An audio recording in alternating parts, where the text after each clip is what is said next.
ഞാൻ പ്രതിനിധാനം ചെയ്തിരുന്ന വിസ്ഡം ഗ്ലോബൽ മിഷൻ എന്ന മുജാഹിദ് പ്രസ്ഥാനത്തിൽ നിന്ന് അതിന്റെ പ്രാമാണികമായ അഹ്ലുസുന്ന വൽ ജമാഅ മുന്നോട്ട് വെച്ച മൻഹജും അഖീദയും ഉൾക്കൊള്ളാതെ ഇടം തിരിഞ്ഞു നിന്നപ്പോൾ പുറത്താക്കപ്പെട്ട ഒരു പ്രസ്ഥാനത്തിന്റെ കൂടെ ഒരു വ്യാഴവട്ടക്കാലം സജീവമായി 2019 വരെയും ബാക്കിയുള്ള ഏകദേശം 2024 12-ാം മാസം വരെ ഭാഗികമായും പ്രവർത്തിച്ചിരുന്ന ഒരാളാണ് ഞാൻ. വിശ്വത്തിന്റെ വിശ്വാസരംഗത്തുള്ള അപകടകരമായ വൈകൃതങ്ങളും അതുപോലെ രോഗശമന പ്രാർത്ഥന എന്ന് റസൂലുള്ളാഹി സ്വല്ലല്ലാഹു അലൈഹി വസല്ലമയിലൂടെ അഹ്ലുസുന്ന വൽ ജമാഅ മൻഹജു സലഫി നമ്മളെ പഠിപ്പിച്ചിരുന്ന റുഖിയ അല്ലെങ്കിൽ രോഗശമന പ്രാർത്ഥന എന്ന ഇസ്ലാമിലെ ഒരു സുന്നത്തായ കർമ്മത്തെ പ്രത്യേകമായ ഒരു ചികിത്സാ രീതിയാക്കി ലോകത്തിന്റെ പല ഭാഗത്തു നിന്നും ഇറക്കുമതി ചെയ്ത ചികിത്സാ രീതികളും പല കാലകീലകളും പറയുന്ന ഗ്രന്ഥങ്ങളും പല ഇമാമിയങ്ങളുടെ കൗലുകളും ഇതുവരെ കേരളത്തിൽ മുജാഹിദ് പ്രസ്ഥാനം ജനസമൂഹത്തെ പഠിപ്പിക്കാത്ത ഒരു പ്രത്യേകമായ ഒരു 6-ാം മദ്ഹബ് അല്ലെങ്കിൽ ഒരു പ്രത്യേകമായ ഉസൂല് കൊണ്ടുവരികയും അതിലൂടെ ഞങ്ങളെപ്പോലെയുള്ള അനവധി ആളുകളെ ബ്രെയിൻ വാഷ് ചെയ്യപ്പെട്ട് അത് 100% സത്യമാണ്. ഇസ്ലാഹി പ്രസ്ഥാനം അതിന്റെ നേതാക്കന്മാര് യഥാർത്ഥത്തിൽ നവമടവൂരിസത്തിലേക്ക് പോയി ഹദീസ് നിഷേധത്തിലേക്ക് പോകാൻ പോവുകയാണ്. ഇതിനെ ഇതാ ഒരു കോക്കസ് വിഴുങ്ങാൻ പോവുകയാണ്. ഇവിടെ ഇതാ പ്രമാണത്തിൽ പ്രമാണിമാരിലേക്ക് നീങ്ങാൻ പോവുകയാണ്. ഇങ്ങനെ സ്വാഗത ഭാഷത്തിന്റെ അനുജ സുഹൃത്ത് സൂചിപ്പിച്ചതുപോലെ ആ താടിയും തൊപ്പിയും രൂപങ്ങളും ഭാവങ്ങളും അവരുടേതായ കിതാബിയായ വൈഭവങ്ങളും ഇൽമുകളും ഒക്കെ കണ്ടുകൊണ്ട് ഇന്നും വിശ്വത്തിൽ അനവധി കേരള നദുൽ മുജാഹിദീനിന്റെ പ്രവർത്തകരായിരുന്ന മെമ്പർമാരായിരുന്ന ആളുകൾ കുടുംബസമേതം അതിൽ ഇന്നും അതാ ഇഷ്ടം പോലെ തളം കെട്ടി നിൽക്കുകയാണ്. അവരെ പോലെ അങ്ങനെ അറിയാതെ അതിലേക്ക് ചായ്ഞ്ഞുപോയി വേറൊന്നും പഠിക്കാൻ സാധിക്കാത്ത ഒരുതരം മർക്കടമുട്ടിയും ഒരുതരം ഹിസ്ബിയത്തും അതോടൊപ്പം തന്നെ ആത്മാർത്ഥമായി ഞങ്ങൾ നിലനിൽക്കുന്നത് തന്നെയാണ് സത്യമെന്ന ആത്മവിശ്വാസവുമെല്ലാം എനിക്കുള്ളത് കൊണ്ട് ഞാൻ ഒരിക്കലും എന്താണ് കേരളത്തിൽ മുജാഹിദിനെ 12 വർഷം പറഞ്ഞത്, ഈ തർക്കവിതർക്കങ്ങൾ എന്താണ് എന്ന് കേട്ടിട്ടുണ്ട്, ഇല്ല എന്ന് പറയാൻ പറ്റില്ല. അത് അനസ് മൗലവിക്കെതിരെയും കായക്കൊടിക്കെതിരെയും AP അബ്ദുൽ ഖാദർ മൗലവിക്കെതിരെയും TP അബ്ദുൽ മദനിക്കെതിരെയും അതുപോലെ തന്നെയുള്ള ഇസ്ലാഹി പ്രസ്ഥാനത്തിന്റെ നേതാക്കന്മാർക്കെതിരെയും പണ്ഡിതന്മാർക്കെതിരെയും തെറ്റിദ്ധരിപ്പിക്കാനുള്ള ക്ലിപ്പുകൾ മുറിക്കുകയായിരുന്നു പ്രിയമുള്ളവരെ. അങ്ങനെ അത് സത്യമാണെന്ന് വിചാരിച്ച് ആ രൂപത്തിൽ ഒരു പോരാട്ടമായിരുന്നു നടത്തിയത്. അതിൽ അനവധി ആളുകൾ ഫസാദിൽ ഫിത്നയിൽ അകപ്പെട്ടു പോയി. പക്ഷേ ഏറ്റവും സന്തോഷം ഇന്ന് ഈ സ്റ്റേജിൽ എനിക്ക് കൈ നിൽക്കുമ്പോൾ അല്ലാഹുവിന്റെ ഭാരമായ നിഅമത്ത് കൊണ്ട് വബില്ലാഹി ഫളലിഹി വബിതൗഫീഖിഹി ആ അല്ലാഹു തആല എനിക്ക് ഹിദായത്ത് നൽകിയിട്ടില്ലായിരുന്നെങ്കിൽ ഇന്നും ഞാൻ അവരുടെ കൂടെ അവർ പഠിപ്പിച്ചെന്ന അവർ ഞങ്ങളെ പ്രൊമോട്ട് ചെയ്തുണ്ടാക്കിയ ആ ജിന്നിറക്കൽ പള്ളിയിൽ ജിന്ന് ചികിത്സയും ഈ പറഞ്ഞ ശിർക്കാര് പിന്നെ ഈ പഴച്ച ജിന്നിനോടുള്ള ഇസ്തിഹാനത്ത് അതിൽ വസീലത്ത് ശിർക്കും അതുപോലെ തന്നെ മറ്റുള്ള ഒരുപാട് ഇന്നവർ പറഞ്ഞുകൊണ്ടിരിക്കുന്ന എല്ലാം അങ്ങനെ തന്നെ പറഞ്ഞുകൊണ്ടിരിക്കുന്ന ഒരു പ്രഭാഷകനും ഒരു ജിന്ന് ചികിത്സാരിയുമായി തന്നെ ഞാൻ എന്റെ ജീവിതം അവസാനിപ്പിച്ചു കളയുമായിരുന്നു. അല്ലാഹു തൗഫീഖ് നൽകി. اللهم لولا أنت ما اهتدينا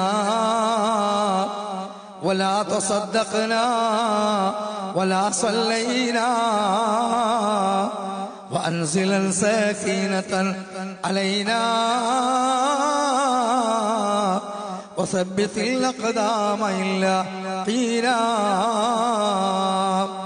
എന്ന് പറഞ്ഞതുപോലെ അല്ലാഹു സുബ്ഹാനഹു വ തആല ഹിദായത്ത് നൽകിയിട്ടില്ലെങ്കിൽ പ്രിയമുള്ളവരെ ഞാൻ മാത്രമല്ല എന്റെ കൂടെ ഇന്ന് വന്നിട്ടുള്ള എന്റെ ഈ വിഷയത്തിൽ എന്റെ കൂടെ ഉണ്ടായിരുന്ന ആ വിശ്വത്തിന്റെ സജീവ പ്രവർത്തകനും ചികിത്സാരിയുമായ എന്റെ സുഹൃത്ത് ഞങ്ങളുടെ നാട്ടിലെ കൂരിയാട് ഭാഗത്തുള്ള 10-12 ആളുകൾ അവരൊന്നും കേരളത്തിൽ മുജാഹിദീന്റെ മാർഗത്തിലേക്ക് വരില്ലായിരുന്നു.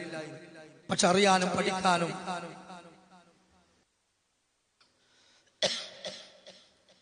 സഹോദരങ്ങളെ,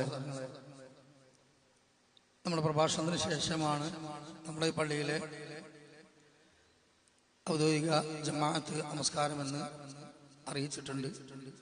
അതുകൊണ്ട് ഇടയ്ക്ക് വെച്ച് ആരും ഒറ്റക്ക് നമസ്കരിക്കാൻ പോകേണ്ടതില്ല എന്ന് ഉണർത്തുകയാണ്. ദൈർഘ്യമേറിയ ഒരു ആമുഖത്തിലേക്ക് പോകാതെ ഞാൻ ചുരുക്കി പറയാം. അങ്ങനെ ആ ഒരു മന്ദീഭവിച്ച മനസ്സുമായി ചിന്തയുമായി കഴിഞ്ഞു പോയത് കൊണ്ട് കേൾക്കാനോ അറിയാനോ പഠിക്കാനോ സാധിച്ചിരുന്നില്ല. എന്നാൽ പിന്നീട് കേൾക്കുവാനും മനസ്സിലാക്കുവാനുള്ള ഒരു ആഗ്രഹം തോന്നുകയും അങ്ങനെ അൽഹംദുലില്ലാഹ് പഠിക്കുകയും അന്വേഷിക്കുകയും പല പണ്ഡിതന്മാരുമായി എൻ്റെ നൂറായിരം ആ വിഷയത്തിലുള്ള സംശയങ്ങൾ ചോദിക്കുകയും അതിനെല്ലാം കൃത്യമായ തെളിവുകൾ എനിക്ക് ലഭിക്കുകയും ചെയ്തു. ഞാൻ ഉടനെ 2 റക്അത്ത് തൗബ നമസ്കരിച്ചു.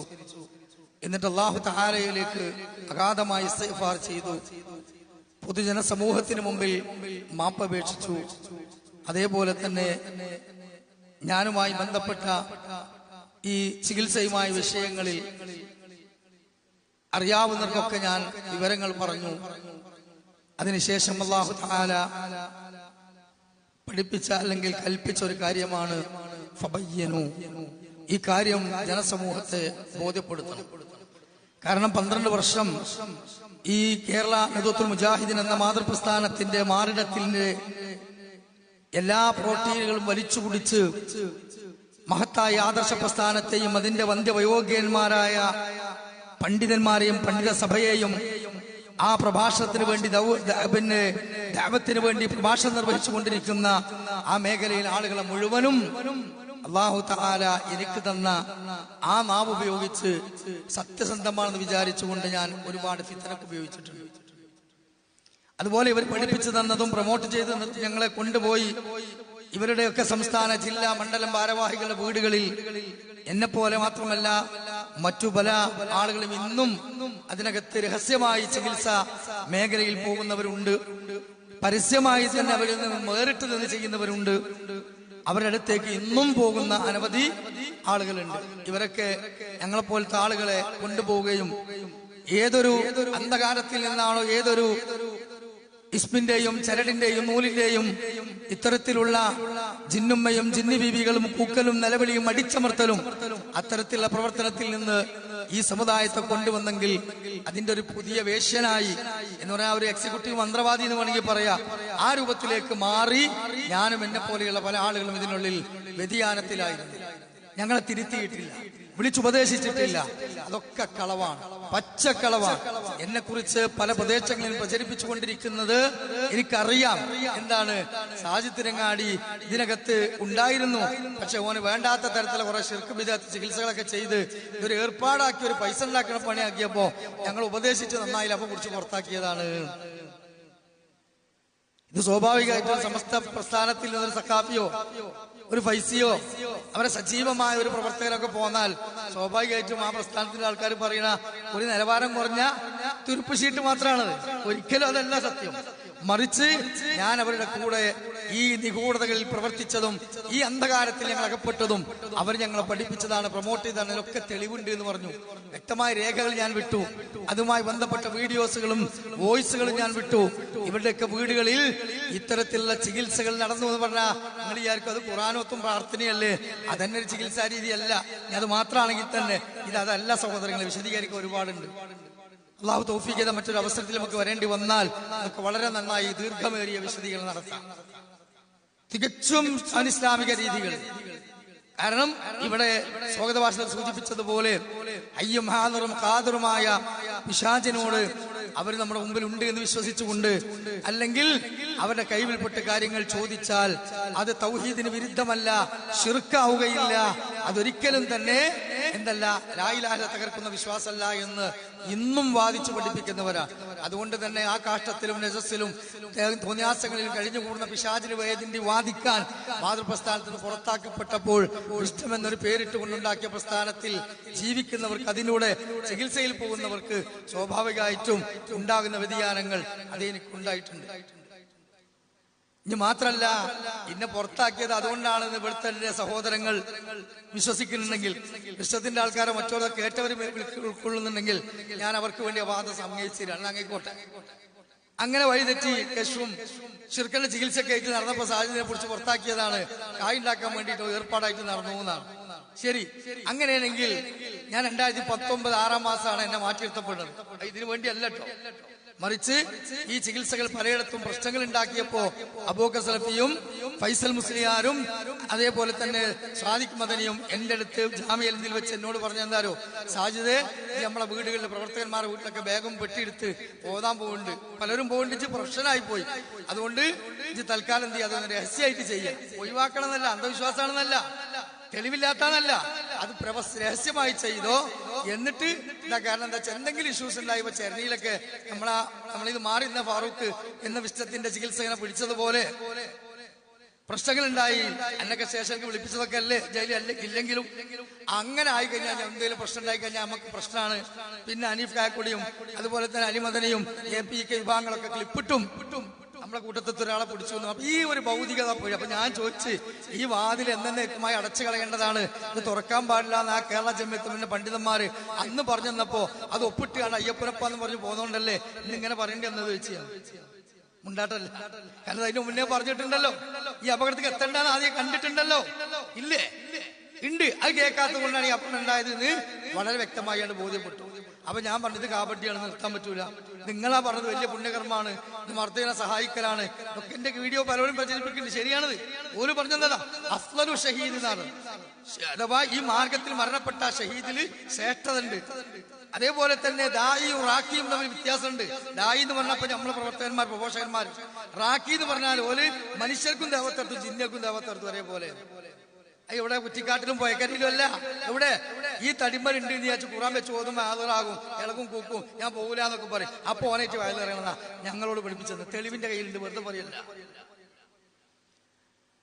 മദ്ലൂമായ രോഗിക്ക് വേണ്ടി ഹാദറായ ശൈത്താനോട് ഒരു മുബാഹായ കാര്യത്തിന് വേണ്ടി ഹലാലും തൊയ്യുമായ രീതിയിൽ നിയ്യത്ത് നന്നാക്കിയിട്ട് സഹായം തേടിയവരെ ശിർക്കാവൂലാന്ന് പച്ചക്ക് പറഞ്ഞ പോലെ ബാധിക്കുമ്പോ വെറുതെ പറയല്ല, മറുപടി ആർക്കെങ്കിലും താല്പര്യം ഉണ്ടെങ്കിൽ ഇത് ജനങ്ങളുടെ മുമ്പിൽ പറഞ്ഞു കൊടുക്കും. സാഹിദ് പറഞ്ഞ പച്ചക്കള്ളാണ്, അടുത്ത പ്രാവശ്യം അള്ളാഹ് തൗഫീഖ് ചെയ്താൽ ഇവിടെ ഞാൻ മറുപടിക്ക് വേണ്ടി പറയല്ലോ, ആളുകൾ ഹക്ക് മനസ്സിലാക്കാൻ വേണ്ടി പറയാണ്. ഞാനത് തെളിയിച്ചു തരും. കെഷു പഠിപ്പിച്ചത് തന്നെ ജാമിഅൽ ഹിന്ദ് വെച്ച വ്യക്തമായ രേഖകളുണ്ട്. ചികിത്സയിലുള്ള വെള്ളം കൊടുക്കൽ, പിഞ്ഞാണത്തിൽ എഴുതൽ, അടിക്കൽ, ഖുർആൻ ബോക്സ് വെക്കൽ, CD കൊടുക്കൽ, സിദറിന്റെ പൊടി കൊടുക്കല്, ഹാദറ ശൈത്താനോട് ഇസ്ലാമക്ക് ദേവത്തെടുത്തല്, പുറത്തു പോകാൻ മടിച്ചവൻ അടിച്ചിറക്കല്, ഇതൊക്കെ ഈ തനിച്ച സലഫി മൻഹജിൽ നിന്ന് വ്യതിചലിച്ച ഖുറാഫാത്തുകൾ മുഴുവൻ പഠിപ്പിച്ചത് വിശ്വത്തിലെ നേതാക്കന്മാരും സൈദ്ധാന്തികന്മാരും അല്ല എന്ന് അവർക്ക് മരണം വരെ പറയാൻ പറ്റില്ല. അപ്പൊ ഇതൊക്കെ ഞാൻ ചെയ്ത് അവസാനം കൊച്ചെന്തായി, എനിക്ക് എന്താണ് മന്ത്രവാദി ദുർമന്ത്രവാദി. കേനമിന്റെ പള്ളിയിൽ തന്നെ ഉണ്ടായിരുന്നു, പറ്റിക്കലായിരുന്നു, മോനെ കൊണ്ടിറക്കല പല പണിയും. അപ്പൊ 2019 6 മാസം എന്നെ പുറത്താക്കുക. എന്തുകൊണ്ട്? ഉച്ചോട് ശിർക്ക് പേച്ചതുകൊണ്ട്. അതേ എനിക്ക് കൂരിയാട് 2021 മുജാദ് ബാലിശ്ശേരിന്റെ കയ്യിലൂടെ നിശ്ചത്തിന് പള്ളി നിർമ്മിക്കാൻ കൊടുത്ത ഫണ്ട് വെച്ചിട്ട് നല്ലൊരു പള്ളി എനിക്ക് ഉണ്ടാക്കി തരാം. ആ പള്ളിയിൽ 3 കൊല്ലം ജിന്നടിച്ചൊക്കെ ചികിത്സ നടത്തി. ബല മണ്ഡല ജില്ലാ ഭാരവാഹികളൊക്കെ വന്നും ചെയ്ത് ഇവർക്ക് തെളിയിക്കാൻ ഞാൻ ചോദിച്ചല്ലോ, സ്റ്റേഷനിൽ വരാം, നിയമത്തിന് മുമ്പിൽ വരാം, പോലീസ് സ്റ്റേഷനിൽ വരാം, കോടതി കയറാം, മീഡിയക്ക് മുമ്പിൽ വെക്കാം, ഉണ്ടോന്ന് ചോദിച്ചിട്ട് മാസം കഴിഞ്ഞു, 1 വർഷം കഴിഞ്ഞ് അതും കഴിഞ്ഞു. കൊടുക്കും, കേസ് കൊടുക്കും, പിടിക്കും, തല്ലി. ഇവിടെ ഇവർക്കറിയാം ഗവൺമെന്റ് ഉദ്യോഗസ്ഥന്മാരാണ്. ഇവർ സമൂഹത്തിന് മുമ്പിൽ ഈ കൂട്ടത്തിന് പിന്നെ ഈ രൂപത്തിലെ തനിച്ച അന്ധവിശ്വാസത്തിന്റെ ആളുകളായിരുന്നു എന്ന് മുജാഹിദ് കേരളം വലിച്ചെറിഞ്ഞത് കൊണ്ടുവരലായിരുന്നു എന്ന് ജനസമൂഹം അറിയും. അത് അറിഞ്ഞത് എന്റെ മുന്നേ യുവാക്കളിലൂടെ അൽഹംദുലില്ലാഹ് ഏറെക്കുറെ എന്റെ മുമ്പ് കുറെ പറഞ്ഞിട്ടുണ്ട്. പക്ഷെ കൂടെ കിടന്നവർ ആ പണി പറയുമ്പോ അത് എല്ലാവർക്കും മറ്റവർക്കും കൊള്ളും, അത് അറിയും, ആളുകൾ ചിന്തിക്കും, അതിന് മാറ്റം ഉണ്ടായില്ല. അപ്പൊ എന്നെ കുറിച്ച് ഇത് പറഞ്ഞ ഇവരെന്നെ എനിക്ക് പള്ളി എടുത്തിരാന്ന് അതിന് വൈരുദ്ധ്യമല്ലേ, വിരോധാഭാസല്ലേ? അല്ല, ഇത് നാളെ തെളിയിച്ചാൽ അതിന്റെ രേഖകൾ നമ്മൾ ഹാജരാക്കും. വ്യക്തമായി അത് പുസ്തകത്തിന്റെ ഫണ്ടാണെന്ന് എന്റെ കയ്യിൽ തെളിവുണ്ട്. ഇല്ലാതല്ല ഈ പറയുന്നത്. വെറുതെ ഒരു വേദിയിൽ കയറി നീണ്ട് കേരളത്തിൽ ചേർന്ന മഹത്തായ പ്രസ്ഥാനത്തിന്റെ വേദിയിലാണ് ഫണ്ട് ഞാൻ യൂട്യൂബിന് മുമ്പിലേന്. അതേമാതിരി അല്ലാതെ ആധികാരികളെ പറയുന്നത് അതിന് ഇവർ ഒരു നിലക്കും വെക്കൂല സുഹൃത്തുക്കളെ. ഞാൻ അതിലേക്കൊന്നും കിടക്കുന്നില്ല, കൂടുതൽ സംസാരിക്കാൻ ഉദ്ദേശിക്കുന്നില്ല. ഞാൻ എന്തുകൊണ്ട് വിഷ്ടം വിട്ടു എന്നതിന് ഇനിയും ധാരാളം, എനിക്കതൊരു വിഷയമായിട്ട് നിങ്ങൾ എന്തുകൊണ്ട് മുജാഹിദ് എന്ന് പറഞ്ഞ പോലെ നിങ്ങൾ വെച്ചോളി. ഞാൻ ഇൻഷാ അല്ലാഹ് വിശദീകരിക്കാം. ഒരു വ്യക്തി ഹത്യയും നടത്താതെ ഞാൻ എനിക്ക് സക്കാത്ത് പൈസ തന്നില്ലാന്നോ, എനിക്ക് പെരപ്പണിക്ക് ടി കെ എസ് 5 ലക്ഷം തരാറുണ്ട്, തരാൻ പറ്റിച്ചു എന്നോ, അല്ലെങ്കിൽ പി എൻ അബ്ദുൽ ലത്തീഫ് മദനി എനിക്ക് വണ്ടി എടുത്തന്നില്ലാന്നോ, കഴിഞ്ഞ കൊല്ലത്തെ സക്കാത്ത് പിന്നെ കമ്മിറ്റി നിന്നെ പരിഗണിച്ചില്ലാന്നോ, അതൊന്നല്ല ഞാൻ പറയാം. അതിനല്ല തെറ്റിപ്പോന്നത്. അടിസ്ഥാന ആദർശം ബോധ്യപ്പെട്ട് നീ കൂടുതൽ മനസ്സിലാക്കിയിട്ടാണ്. അതുകൊണ്ട് അത് ധാരാളം പറയാണ്ട് ഇൻഷാ അല്ലാഹ് എന്റെ വിഷയങ്ങളിൽ നിങ്ങൾ കേട്ട് ക്ഷമിച്ചിരിക്കണേ. നമുക്ക് ക്ലിപ്പിട്ട് അതൊക്കെ പറയാൻ അള്ളാഹു തൗഫീഖ് നൽകട്ടെ. ഒരു മറുപടിക്കോ വാശിക്കോ എന്നല്ല. അതുകൊണ്ട് ആമുഖത്തിൽ പറഞ്ഞതിലേക്ക് മടങ്ങി വന്നതാണ്. ഈ വേദിയിൽ നിന്ന് എത്താനും ഇവിടെ അൽഹംദുലില്ലാഹ് എന്നെ സ്വീകരിക്കാനും മനസ്സ് കാണിച്ച ഇത്രയും ആരോപണം ഉണ്ടായിട്ടും ഇന്ന് എനിക്ക് ഈ വേദിയിൽ കയറിയിരിക്കാൻ സാധിച്ചത് കേരളത്തുൽ മുജാഹിദീൻ എന്ന ഈ മഹത്തായ പ്രസ്ഥാനത്തിന്റെ നേതൃത്വവും അതിന്റെ പ്രഭാഷകന്മാരും എന്റെ നാട്ടിലുള്ള വന്ധ്യവയോധികരായ KNM-ന്റെ ഹൃദയത്തിൽ പകയില്ലാത്ത കരുണയുള്ള സാരഥികളും അതുപോലെ ഈ സ്റ്റേജിലിരിക്കുന്ന അംശമാഷും വേദിയിലിരിക്കുന്ന അംശമാഷും ഒക്കെ ഉണ്ട്. അവരൊക്കെ സ്വീകരിച്ചു അൽഹംദുലില്ലാഹ്, അറിഞ്ഞു ഉൾക്കൊണ്ടു അല്ലേ. ആ രൂപത്തിൽ പുറത്താക്കും, ഒരു എരപ്പത്തരാവും, ഒന്നും ഉണ്ടാവില്ല എന്നൊക്കെ പറഞ്ഞ് അങ്ങനെ പ്രാർത്ഥിച്ചവരുണ്ടായിരുന്നു. എന്തിന്? കുടുംബത്തിൽ പോലുള്ളവർ പ്രാർത്ഥിച്ചിട്ടുണ്ട്, സമൂഹത്തിൽ പോലും എന്റെ പ്രിയപ്പെട്ടവർ ഏറ്റവും ഇന്റിമേറ്റുകൾ പ്രാർത്ഥിച്ചിട്ടുണ്ട് എന്റെ നാശത്തിനും ശാപത്തിനും. അള്ളാഹ് കണക്കാക്കിയാലൊക്കെ നടക്കുള്ളൂ. ഞാൻ വേദനയോട് പറഞ്ഞു ഒന്നല്ല, അപ്പൊ അത്രയെങ്കിലും പറയാതെ ഈ വിഷയത്തിലേക്ക് ഇറങ്ങാൻ പറ്റൂല സഹോദരങ്ങളെ. അതുകൊണ്ട് ഞാൻ പറഞ്ഞതൊന്നും കളവല്ല, വ്യക്തിപരമായ താല്പര്യത്തിനല്ല, മറിച്ച് ഞാൻ പൂർണ്ണമായും കടന്നു വന്നത് ആദർശം മനസ്സിലാക്കിയിട്ടാണ്, അവരെ നിഗൂഢത മനസ്സിലാക്കിയിട്ടാണ്. അത് അറിയാത്ത സത്യമാണ്. കാരണം എന്താ, ചികിത്സ എന്നൊക്കെ പറഞ്ഞാൽ നമ്മുടെ നാട്ടിൽ കള്ളുടിക്കുന്ന വ്യഭിചരിക്കുന്ന പോലെ വളരെ രഹസ്യമായിട്ട് ചെയ്യുന്ന ഏർപ്പാടാണ്. ഞാൻ രോഗശമന പ്രാർത്ഥന പറഞ്ഞാൽ ആരെങ്കിലും രഹസ്യമാക്കലുണ്ട് ഉണ്ടോ?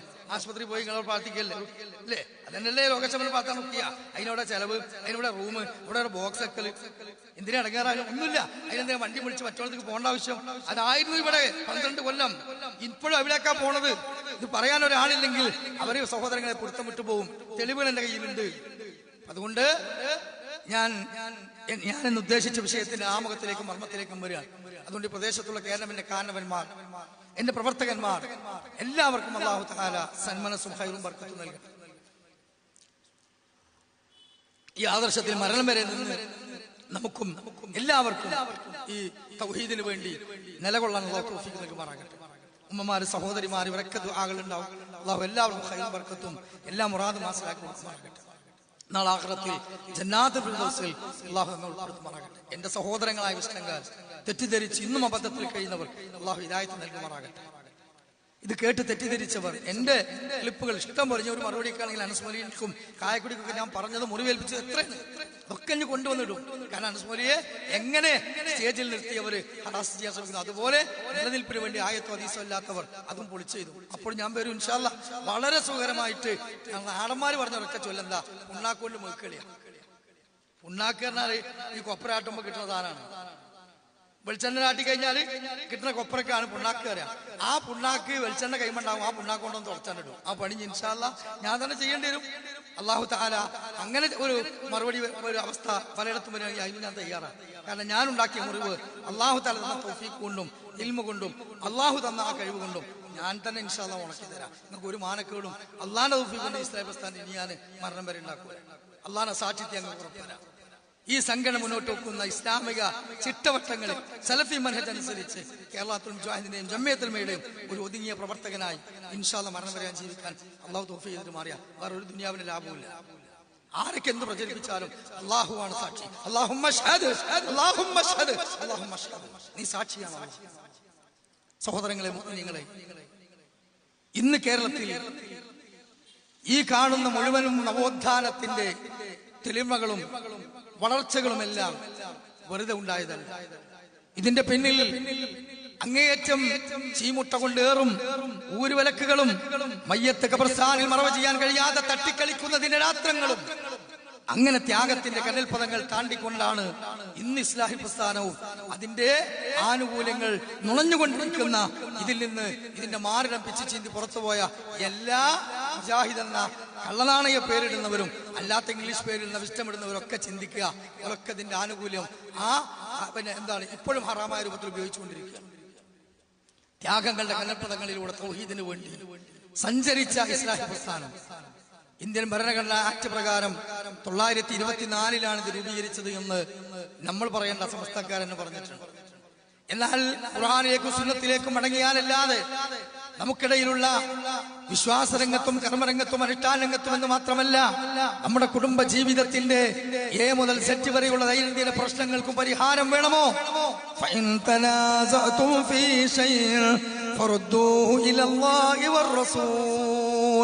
അല്ലാഹുവിലേക്ക് റസൂലിലേക്ക് മടങ്ങണം എന്ന് പറഞ്ഞാൽ ഖുർആൻ തഫ്സീറിൽ കാണാം, പ്രമാണങ്ങളിലേക്ക് മടങ്ങണം. ആളുകൾ കേട്ടു, ജംഇയ്യത്തുൽ ഉലമയുടെ കീഴിൽ, ആ ഐക്യസംഘത്തിന്റെ കീഴിൽ ആളുകൾ വന്നു, പണ്ഡിതന്മാര് വന്നു, ഉമറാക്കൾ വന്നു. അങ്ങനെ ഇത് പടർന്ന് പന്തലിച്ചാൽ, ഇതിന്റെ തണലിൽ ഇസ്ലാമികമനുസരിച്ച് ജീവിച്ചാൽ ഈ അന്ധവിശ്വാസ അനാചാരങ്ങൾ ഈ സമൂഹത്തിൽ നമുക്ക് ഊട്ടിയുറപ്പിക്കാനും ഈ മുസ്ലിം ഉമ്മത്തിന്റെ അജ്ഞതയെ ചൂഷണം ചെയ്തുകൊണ്ട് ആണ്ടായും അടിയന്തരമായും ഉറൂസായും നേർച്ചകളായും ഖബർ തോട്ടങ്ങളായും ഖബർ കച്ചവടമായും ഖുതുബിയത്തായും മൗലീദായും ദിക്ർ ഹൽക്കകളായും റാത്തീബുകളായും ചരടും നൂലും ഏലസും ഉയ്ക്കല്ലും മുറുക്കും അതുപോലെ തന്നെയുള്ള അടിച്ചറക്കല്ലും ചിന്നും ചികിത്സയും എല്ലാം ഇവിടെ നിന്നുപോകും എന്ന് പറഞ്ഞാൽ പൗരോഹിത്യത്തിന്റെ കാൽച്ചുവട്ടിലെ മണ്ണുകൾ താഴെ പോകുമെന്ന് മനസ്സിലാക്കിയപ്പോൾ 2026 എന്ന വർഷത്തിൽ ഇതിനൊരു ബദൽ സംവിധാനം ഉണ്ടാക്കി. അതിന് തലക്കെട്ടിൽ സമസ്ത എന്ന് പേര് കൊടുത്ത് ഒരു വ്യാജ പണ്ഡിത സഭയാണ് കേരള ജംഇയ്യത്തുൽ ഉലമക്ക് ബദലായിക്കൊണ്ട് 26 വരക്കൽ മുല്ലക്കോയ തങ്ങൾ എന്ന ബ്രിട്ടീഷ് പാദസേവകൻ, ഞാൻ വെറുതെ പറയല്ല, ബ്രിട്ടീഷുകാരുടെ പാദസേവകനായിരുന്നു. അന്ന് സ്വാതന്ത്ര്യ കക്ഷിയായ കോൺഗ്രസ് കക്ഷിക്കെതിരെ ഫത്വ ഇറക്കിയവരും ദുആ ചെയ്തവരുമായി. ആ പണ്ഡിതന്മാർ ആ ജൂതന്റെ ക്രൈസ്തവന്റെ വ്യതിയാനങ്ങളിൽ ഷിയാക്കൾ പഠിച്ച മുഴുവനും ഖുറാഫാത്തുകളും ശിർക്കുകളും അന്ധകാരങ്ങളും കൊണ്ടുവന്നു. ബദൽ സംവിധാനമാണ്. ഇന്നത് 100 വർഷത്തിന്റെ പാരമ്പര്യം അവകാശപ്പെട്ട് നിൽക്കുന്ന നിൽപ്പാണ്. റിലേ മാതിരിയാണ് സംഗതി. ഓടി വിക്ടറി സ്റ്റാൻഡിൽ കയറിയപ്പോ കഴിഞ്ഞ 2 മാസം മുമ്പ് 100ാം വാർഷികം കേരള ജംഇയ്യത്തുൽ ഉലമ ആഘോഷിച്ച് കഴിഞ്ഞു, അല്ലെങ്കിൽ പ്രഖ്യാപിച്ചു കഴിഞ്ഞു. എന്തേ അതിനെതിരെ? അത് തെറ്റാണ്, വ്യാജമാണെന്ന് പറയാൻ ഒരു സമസ്ത പണ്ഡിതന്മാർ തയ്യാറാകാത്തത്?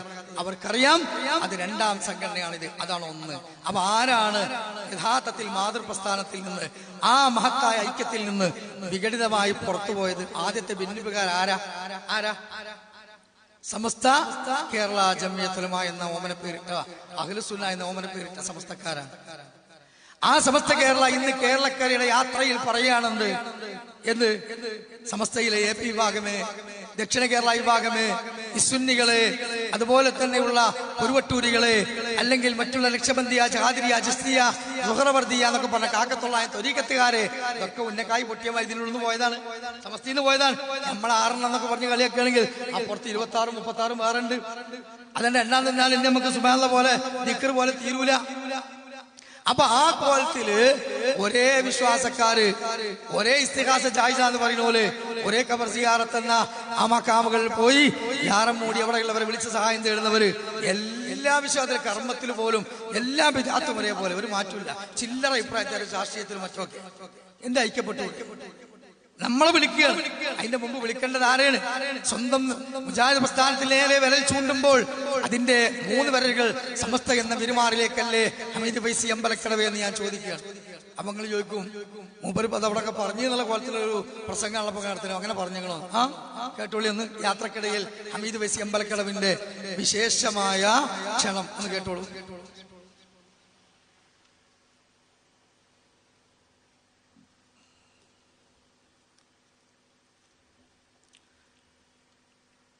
ഹമീദ് ഫൈസി അമ്പലക്കടവ് ക്ഷണിക്കുകയാണ് മുജാഹിദ് പ്രസ്ഥാനത്തോട്. എന്ത്? ഇത് അമ്പിയാക്കന്മാരുടെ പാരമ്പര്യമുള്ള പ്രസ്ഥാനമാണ്.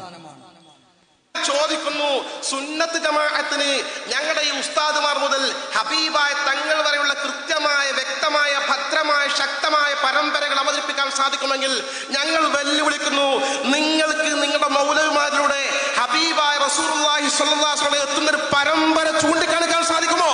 നിങ്ങൾക്ക് കഴിയില്ല. ഇതാണ് വസ്തുത, ഇതാണ് യാഥാർത്ഥ്യം, ഇതാണ് അനിഷേധ്യമായ പരമാർത്ഥം. ഈ യാഥാർത്ഥ്യം മനസ്സിലാക്കിക്കൊണ്ട് നമുക്ക് അഹ്ലുസ് സുന്നത്തി വൽ ജമാഅത്തിനെ ശക്തിപ്പെടുത്താനും ആഖിറം മെച്ചപ്പെടുത്താനും എൻ്റെ പ്രിയപ്പെട്ട മുജാഹിദ് പ്രസ്ഥാനത്തിലെ പ്രവർത്തകന്മാർക്ക് ഈ വൈകിയ വേളയിൽ കടന്നു വരാം എന്ന് സാന്ദർഭികമായി ശ്രദ്ധയിൽപ്പെടുത്തിക്കൊണ്ട് ഞാൻ എൻ്റെ വാക്കുകൾക്ക് വിരാമം കുറിക്കുന്നു. സ്വല്ലല്ലാഹു അലാ മുഹമ്മദിൻ വആലിഹി വസഹബിഹി അജ്മഈൻ വൽഹംദുലില്ലാഹി റബ്ബിൽ ആലമീൻ. അസ്സലാമു അലൈക്കും. സ്വല്ലല്ലാഹു അലാ മുഹമ്മദ്. സഹോദരങ്ങളെ, ഈ ക്ഷണം നമ്മൾക്ക് നേരെ ക്ഷണിക്കുന്ന ഹമീദ് ഫൈസി അമ്പലക്കടവിനോട് ചോദിക്കുകയാണ്, ചോദിക്കുകയാണ്, നിങ്ങള് കൊണ്ടടക്കുന്ന എല്ലാ വിശ്വാസാചാരാനുഷ്ഠാനങ്ങളും കൊണ്ടടക്കുന്ന ആൾക്കാരാണ് ആര്? കാന്തപുരം ബക്കർ മുസ്ലിയാരുടെ നേതൃത്വത്തിലുള്ളവർ. അവരെ വിളിച്ചോളൂ. ഞങ്ങൾക്ക് പാരമ്പര്യം ഒന്നും പറഞ്ഞിട്ടില്ല. ഈ പാരമ്പര്യം അഹ്ലുസ് സുന്നത്ത് വൽ ജമാഅത്തിന്റെ ചങ്ങലയാണെങ്കിൽ ഞങ്ങൾ വരാൻ തയ്യാറാണ്. ഞങ്ങളെ തെളിയിക്കണം. ഇന്നത്തെ ഈ ജിഫ്രി മുത്തുക്കോയ തങ്ങൾ അടങ്ങുന്ന നിങ്ങളുടെ ഈ പണ്ഡിതൻ മുതൽ മുഹമ്മദ് മുസ്തഫ സല്ലല്ലാഹു അലൈഹി വസല്ലം വരെയുള്ള ഒരു അഹ്ലുസ് സുന്നയുടെ കൃത്യമായ ചങ്ങല നിങ്ങൾക്ക് എണ്ണാൻ ഒരിക്കലും കഴിയില്ല. കാരണം എന്താ? നബി സല്ലല്ലാഹു അലൈഹി വസല്ലമയുടെ നാവിലൂടെ പറഞ്ഞ സ്വഹാബത്തിന്റെ താബീങ്ങളുടെ താബീങ്ങളുടെ ആ കൃത്യമായ മാർഗമുണ്ടല്ലോ. വമയ്യുതഇല്ലാഹ വറസൂലഹു ഫൗലൈക മഅല്ലദീന أنعم الله عليهم من النبيين والصديقين والشهداء والصالحين. അല്ലാഹുവും അവന്റെ റസൂലും തൃപ്തിപ്പെടുന്നവർ ആരെയാണ്? അല്ലാഹു തആല തൃപ്തിപ്പെടുന്നവർ, അല്ലാഹുവിന്റെ പൊരുത്തത്തിൽ ജീവിച്ച് വിജയം കൈവരിക്കാൻ കഴിയുന്നവർ ആരാണ്? അല്ലാഹുവിന്റെ റസൂലിനെയും സിദ്ദീഖീങ്ങളെയും ശുഹദാക്കളെയും സ്വാലിഹീങ്ങളെയും പിൻപറ്റാൻ കഴിയണം. ഒരു സംശയമില്ല, ആ മാർഗം തന്നെയാണ് ഞങ്ങൾ ജനസമൂഹത്തിന് മുമ്പിൽ പറയുന്നത്. അതിലേക്കാണ് ഞങ്ങൾ അൽഹംദുലില്ലാഹ് നീങ്ങിക്കൊണ്ടിരിക്കുന്നത്. പക്ഷെ നിങ്ങൾ പറയുന്ന സമസ്തയിലെ ഔദ്യോഗിക വിഭാഗം എന്ന് പറയുന്ന അമീദ് ഫൈസി അമ്പലക്കടവ് എന്ന പണ്ഡിതൻ പറയുന്ന ഈ അഹ്ലുസ് സുന്ന പാരമ്പര്യമാണ് റസൂലിലേക്ക് എത്തുന്നതാണെങ്കിൽ ഒരിക്കലും പ്രിയമുള്ള സഹോദരങ്ങളെ അത് നമുക്ക് തള്ളേണ്ട ആവശ്യമില്ല. പക്ഷെ അത് നമ്മൾ അല്ലാതെ പറയാൻ ഞാനൊരു വാശിക്ക് വേണ്ടിയിട്ടില്ല. ഈ കേരളയാത്ര രണ്ടു കൂട്ടം നടത്തുമ്പോ അതില് മുജാഹിദ് പ്രസ്ഥാനത്തിന് ഒരു കാര്യമൊന്നുമില്ല എന്ന് ശരി തന്നെയാണ്. പക്ഷേ ഞങ്ങളെ ഹിദായത്തിന്റെ മാർഗത്തിലേക്ക് ക്ഷണിക്കാൻ വന്ന അമീദ് ഫൈസി ഉസ്താദ് സോഷ്യൽ മീഡിയയിൽ പബ്ലിക്കിൽ പ്രസംഗിച്ച എന്താണ്? ഇത് അഹ്ലുസ് സുന്നയുടെ പാരമ്പര്യമാണ്. റസൂൽ മുതൽ ജിഫ്രി മുത്തുക്കോയ വരെ ഇങ്ങനെ ഒരു ശൃംഖല പറയാൻ ഉണ്ടോന്നാ? അത് ത്വരീഖത്തുകാരും ഗുരുവട്ടൂരികളൊക്കെ ആ ശൃംഖല പറയുന്നുണ്ട്, സൂഫികൾ ആ ശൃംഖല പറയുന്നുണ്ട്, അത് ഖാദിയാനികളും പറയുന്നുണ്ട് ആ ശൃംഖല. അതൊക്കെ എല്ലാവർക്കും ശൃംഖല ഉണ്ടാക്കാം. ചരക്ക് വണ്ടിയുടെ തലക്കലും എഞ്ചിൻ ഉണ്ടെങ്കിൽ അതിന്റെ ബാക്കി കുറേ ചരക്ക് വണ്ടി ഉണ്ടെങ്കിൽ ഒറ്റ കൊളത്തൊളത്തി അതങ്ങനെ വലിച്ചു പോകും. അതുകൊണ്ട് ആ ശൃംഖലൊന്നും കാര്യമില്ല. ശൃംഖല എന്ന് പറഞ്ഞാൽ ഇന്ന അക്രമക്കും ഇന്ദല്ലാഹി അത്ഖാക്കും, അതാ റസൂലുള്ളാഹിയുടെ ശൃംഖല. കറുത്തോന് വെളുത്തോന് തറവാട് ഒന്നുമില്ല. അള്ളാന്റെ മുമ്പ് ഏറ്റവും തക്കവെള്ളം. അങ്ങനെ ജീവിക്കാൻ നമുക്ക് കഴിയണം. പക്ഷേ നിങ്ങളുടെ ശൃംഖല മുറിഞ്ഞിട്ടുണ്ട് മാത്രമല്ല, അത് കേവലം എന്താണ് ഞാൻ പറഞ്ഞിട്ട് അധികം ആണ്ട കേട്ടോളി. കൂറ്റമ്പാറ ഉസ്താദിന്റെ വാക്ക്. ഈ സമസ്തയുടെ 100ാം വാർഷികം നടക്കുമ്പോൾ അതിന്റെ ഒരു പ്രചരണാർത്ഥമുള്ള കാര്യങ്ങളൊക്കെ ഇപ്പൊ നടക്കാൻ നമ്മുടെയൊക്കെ സംഘടനയുടെ മെമ്പർഷിപ്പ് നടക്കുന്നു. അതേപോലെ തന്നെ കേരള യാത്ര ഇൻഷാ അല്ലാഹ് അത് ജനുവരി 1-ന് കാസർഗോഡ് നിന്ന് ആരംഭിച്ച് അത് തിരുവനന്തപുരത്തേക്ക് തല ഉയർത്തി പോകാനാണ് നമ്മളെ തീരുമാനം. ആ വിവരങ്ങൾ നോക്കിയിട്ടില്ലേ? ഇവിടുന്നൊക്കെ പാടെ പോയി കാസർഗോഡ് പോയിട്ട് കുനിയാനല്ല. പിന്നെ നമ്മളതെന്താണ്, അത് കാസർഗോഡ് നിന്ന് തുടങ്ങിയിട്ട് അതിന്റെ മട്ടത്തിൽ ഇങ്ങനെയാണ് പോയിട്ട് തിരുവനന്തപുരത്ത് തല ഉയർത്തി നിൽക്കാനാണ് നമ്മൾ സമ്മേളനം തീരുമാനിച്ചിട്ടുള്ളത്. നമ്മൾ അവിടെ ഉദ്ഘാടനം ചെയ്ത് എവിടെ ചട്ടഞ്ചാലെന്നാണ് നമ്മൾ പ്രഖ്യാപിച്ചത്. ചട്ടപ്രകാരം ചാലിൽ കൂടെ വന്നാൽ എവിടെ എത്തും? തല ഉയർത്തി. 89 അനിവാര്യമായ ഒരു പിളർപ്പ് ദീനിന്റെ വിഷയത്തിൽ അല്ലാഹു തആല നല്ലൊരു പിളർപ്പുണ്ടാക്കി. അത് ദൗർഭാഗ്യകരമെന്നൊന്നും നമ്മൾ പറയേണ്ട കാര്യമില്ല. അള്ളാഹ് ചെയ്തതിനെ പറ്റി നമ്മളെന്തിനാ അത് പറയേണ്ട കാര്യം? അതൊക്കെ ഒരു സൗഭാഗ്യകരമായിരുന്നു. അപ്പോ കേരളത്തിൽ നമ്മളിങ്ങനെ നോക്കിയാൽ അഹ്ലുസ് സുന്ന വൽ ജമാഅ എന്ന ഒരു പന്ത് അത് കേരളത്തിനെ ഒരു ഗ്രൗണ്ട് ആക്കിയിട്ട് 2 ആളെ കയ്യിൽ കൊടുത്തു അല്ലാഹു തആല. ഒന്ന് ഇ കെ ഉസ്താദ് ഒരു ടീമിൽ നേതാവായി, എ പി ഉസ്താദ് ഒരു ടീമിലായി. നമ്മളൊക്കെ ഏത് ടീമിൽ കൂടി? എ പി ഉസ്താദിന്റെ ടീമിൽ കൂടി. നമ്മുടെ ടീമിനെ നമ്മൾ കളിച്ചു, നമ്മൾ നന്നായിട്ട് കളിച്ചു. കളിക്കന്നെ ഒരു ഗോൾ അടിച്ചു, അങ്ങനെ ഗോൾ അടിച്ചാൽ പോയി. കളി അറിയാത്തവര് ഉന്താനും തള്ളാനും കാല് വെള്ളിച്ചിടാനും ഒക്കെ അങ്ങനെ പ്രശ്നം. അതൊന്നും അങ്ങനെ തുടരാണ്. നമ്മളെ സംബന്ധിച്ചിടത്തോളം ആ അപ്പൊ സഹോദരങ്ങളെ, ആ ഫുട്ബോൾ കളിയും ആ ടൂർണമെന്റൊക്കെയാണ് കയ്യട്ടെ. എന്നിട്ട് പോലെ നമ്മളെ ഈ പരമ്പരയിലേക്ക് വിളിക്കാൻ. അപ്പൊ അതിന്റെ കഥ എന്താന്നുള്ളത് അങ്ങോട്ടും ഇങ്ങോട്ടും ഒരു വാശിക്ക് വേണ്ടി പറയല്ല, സത്യം മനസ്സിലാക്കാൻ വേണ്ടി പറയണം. ഇവിടെ മുജാഹിദ് പ്രസ്ഥാനം എന്ന് പറയുന്നത് കേരളത്തിൽ എന്തിനു വേണ്ടി സ്ഥാപിച്ചു? സമസ്ത കേരള എന്ന് പറഞ്ഞുകൊണ്ട് ഇതിന് സമാന്തരം സംവിധാനം ഉണ്ടാക്കിയ ഈ പ്രസ്ഥാനം എന്തിനു സ്ഥാപിച്ചു? ഇതൊന്ന് പ്രിയമുള്ള മുഖ്യങ്ങളെ ചെറിയൊരു വിശകലനം നടത്തിയാൽ തന്നെ ഈ ചങ്ങല നമുക്ക് പിടിക്കാൻ പറ്റിയ ചങ്ങലല്ല എന്നും ഈ തറവാട് നമുക്ക് കയറിക്കൂടാൻ പറ്റിയ തറവാടല്ല എന്നും വളരെ വ്യക്തമായി എല്ലാ നിഷ്പക്ഷമതിയായ സാധാരണക്കാർക്കും മനസ്സിലാവും. നമുക്ക് ചെറിയൊരു യാത്ര നടത്തി അല്ലെ? ഒന്നാമത്തെ, ലോകത്തേക്ക് വന്ന 1.25 ലക്ഷത്തോളം മുർസലുകൾ ലോകത്തോട് വിളിച്ചു പറഞ്ഞിട്ടുള്ള ഏറ്റവും വലിയ സത്യം എന്താണ്? അഫ്ളു മാ ഖുൽതു അന വന്നബിയൂന മിൻ ഖബ്ലി ഖൗലു ലാ ഇലാഹ ഇല്ലല്ലാഹ്. ഞാനും എനിക്ക് മുമ്പ് കഴിഞ്ഞു പോയ സകല അമ്പിയാക്കന്മാരും പറഞ്ഞതിൽ വെച്ച് ഏറ്റവും വലിയ ആദർശം അത് അല്ലാഹു അല്ലാതെ മറ്റാരും ഇബാദത്തിന് അർഹനില്ല, ആരാധനക്ക് അർഹനില്ല, പ്രാർത്ഥനകൾക്ക് അർഹനില്ല, സഹായ അഭ്യർത്ഥനകൾക്ക് അർഹനില്ല. അല്ലാഹ് മാത്രം. നേർച്ചക്കും വഴിപാടിനും സുജൂദിനും തവക്കുലിനും എല്ലാം അല്ലാഹു തആല മാത്രം. ആ റബ്ബിന് പുറമെ ഒരു മഖ്ലൂക്കിലേക്കും ഇതൊന്നും നീങ്ങാൻ പാടില്ല. ഇത് പറയാനാണ് എല്ലാ അമ്പിയാ മുർസലുകളും വന്നിട്ടുള്ളത്. അല്ലാഹു സുബ്ഹാനഹു വ തആല നൂഹ് അലൈഹി ഇസ്ലാമിന് ബോധനം നൽകി. നൂഹ് നബി അലൈഹി സ്വലാത്തു വസ്സലാം പറഞ്ഞെന്താണ്? യാ ഖൗമി അബ്ദുല്ലാഹ് മാ ലക്കും മിൻ ഇലാഹിൻ ഗൈറുഹു. അല്ലാഹു അല്ലാതെ നിങ്ങൾക്ക് വേറെ ഇലാഹില്ല. അതുകൊണ്ട് അവനങ്ങൾ മാത്രം വിളിച്ചു തേടി അവന്റെ മുമ്പിൽ മാത്രങ്ങൾ പ്രാർത്ഥനകൾ നേർച്ച വഴിപാടുകൾ വർദ്ധിക്കുക. ഇത് പറയാൻ വേണ്ടിയിട്ടാണ് യഥാർത്ഥത്തിൽ അഹ്ലുസുന്ന വൽ ജമാഅ എന്ന ആ അമ്പിയാക്കന്മാരുടെ മുർസലുകളുടെ സ്വഹദാക്കളുടെ സ്വാലികളുടെ തറവാടങ്ങൾ ഉണ്ടാക്കിയത്.